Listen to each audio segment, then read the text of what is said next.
Boker Tov, Yeladim. I miss you so much. I hope you're having good days and enjoying your time at home. But I wish we were together in school. I really miss you so much. Today I want to read you a story, and it's called "And to Think That I Saw It on Mulberry Street" by Dr. Seuss. We're going to have a little activity at the end for all of us to do. Okay. When I leave home to walk to school, Dad always says to me, "Marco, keep your eyelids up and see what you can see." But when I tell him where I've been and what I think I've seen, he looks at me and sternly says, "Your eyesight's much too keen. Stop telling such outlandish tales. Stop turning minnows into whales." Now, what can I say when I get home today?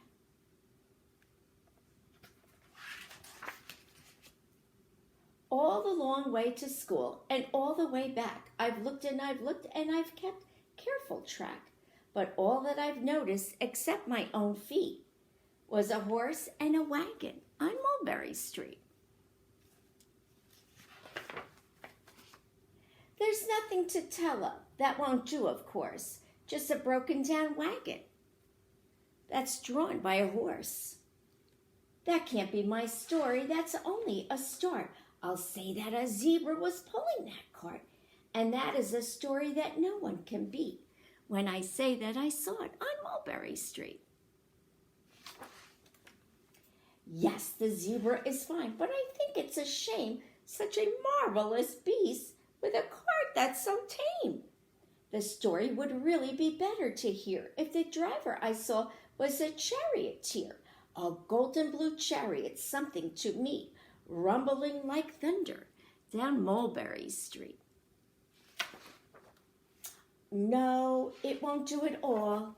A zebra's too small. A reindeer is better. It's fast and he's fleet, and he'd look mighty smart on old Mulberry Street. Hold on a minute, there's something wrong. A reindeer hates the way it feels to pull a thing that runs on wheels. He'd be much happier instead if he could pull a fancy sled. A reindeer and sleigh. Say, anyone could think of that. Jack or Fred or Joe or Nat. Say, even Jane could think of that. But it wasn't too late to make one little change. A sleigh and an elephant. That's something strange.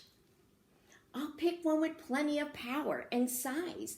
A blue one with plenty of fun in his eyes. And then, just to give him a little more tone, have a raju with rubies perched high on a throne. Say, that makes a story that nobody can beat when I say that I saw it on Mulberry Street. But now I don't know. It still doesn't seem right. An elephant pulling a thing that's so light would whip around in the air like a kite. But he'd look simply grand with a great big brass band. A band that's so good should have someone to hear it, but it's going so fast, it's hard to keep near it. I'll put on a trailer. I know they won't mind if a man sits and listens while hitched on behind. But now, is it fair? Is it fair what I've done? I bet those wagons weigh more than a ton. That's really too heavy a load for our beast. I'll give him some helpers. He needs 2 at least. But now, what worries me is this. Mulberry runs into Bliss Street. Unless there's something I can fix up, there'll be an awful lot of traffic mix-up. It takes police to do the trick, to guide them through where traffic's thick. It takes police to do the trick. They'll never crash now. They'll race at top speed with Sergeant Mulvaney himself in the lead. The mayor is there, and he thinks it is grand, and he raises his hat as they dash by the stand. The mayor is there, and the aldermen too, all waving big banners of red, white, and blue. And that's a story no one can beat when I say that I saw it on Mulberry Street. With a roar of its motor, an airplane appears and dumps out confetti while everyone cheers. And that makes a story that's really not bad. And it still could be better. Suppose I add a boy who eats with sticks, a big magician doing tricks, a 10-foot beard that needs a comb. No time for more. I'm almost home. I swung round the corner and dashed through the gate. I ran up the steps and I felt simply great. For I had a story that no one could beat. And to think that I saw it on Mulberry Street.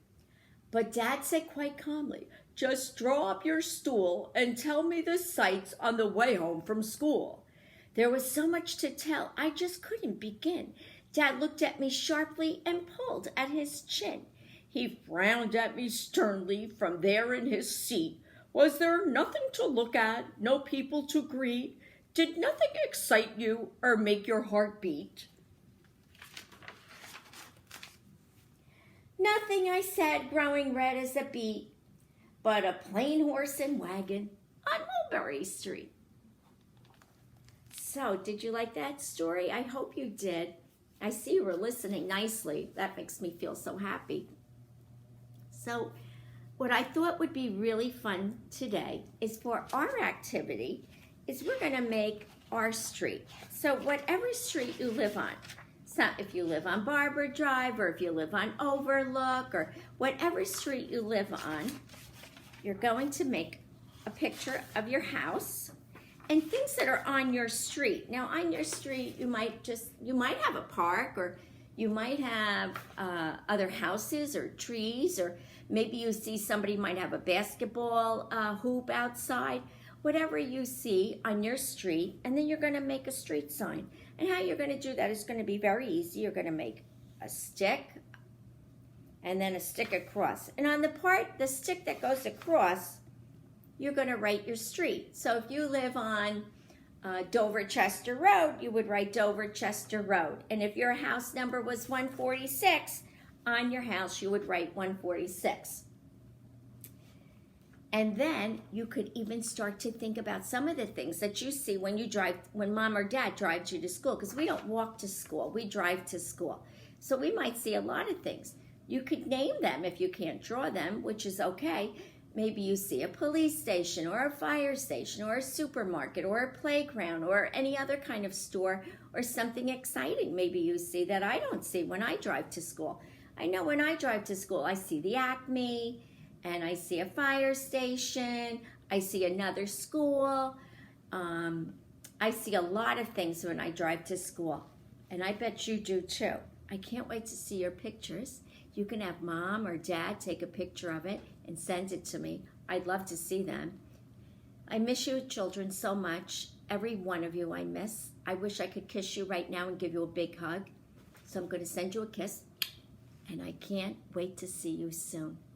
Bye-bye. See you soon.